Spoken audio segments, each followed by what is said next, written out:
તમિલનાડુને સ્વાયત્ત બનાવવા વિધાનસભામાં પ્રસ્તાવ રજૂ. સીએમ સ્ટાલિને કહ્યું, અમને પાવરની જરૂર.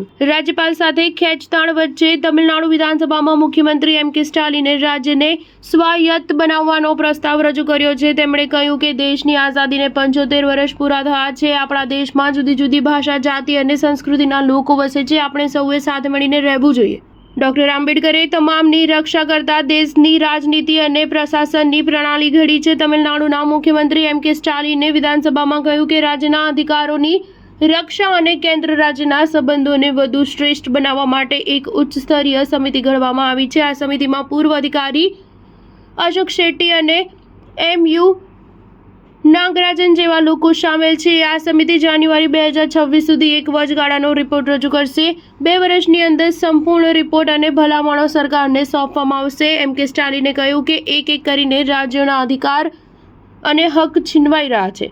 રાજ્યના લોકો પોતાના મૌલિક અધિકારો માટે કેન્દ્ર સરકાર સાથે સંઘર્ષ કરી રહ્યા છે. આપણી ભાષા સાથે જોડાયેલા અધિકારોની પણ રક્ષા માંડ થઈ રહી છે. રાજ્ય તમામ પાયા પર વિકાસ ત્યારે જ કરી શકશે જ્યારે તેમની પાસે તમામ જરૂરી અધિકારો અને શક્તિઓ હશે.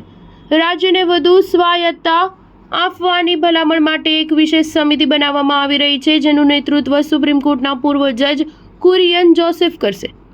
આ સમિતિમાં પૂર્વ IAS અધિકારી અશોક વરદાન શેટ્ટી અને નાગરાજન પણ સામેલ હશે. છેલ્લા કેટલાક દિવસોથી તમિલનાડુ સરકાર, રાજ્યપાલ અને કેન્દ્ર સરકાર વચ્ચે મતભેદો ચાલી રહ્યા છે. તમિલનાડુ સરકારે મેડિકલ પ્રવેશ પરીક્ષા નીટથી છુટકારો મેળવવા માટે બિલ રજૂ કર્યું હતું, જેને કેન્દ્ર સરકારે ફગાવી દીધું હતું. સ્ટાર ન્યૂઝ 7 હંમેશા સચ્ચાઈની સાથે.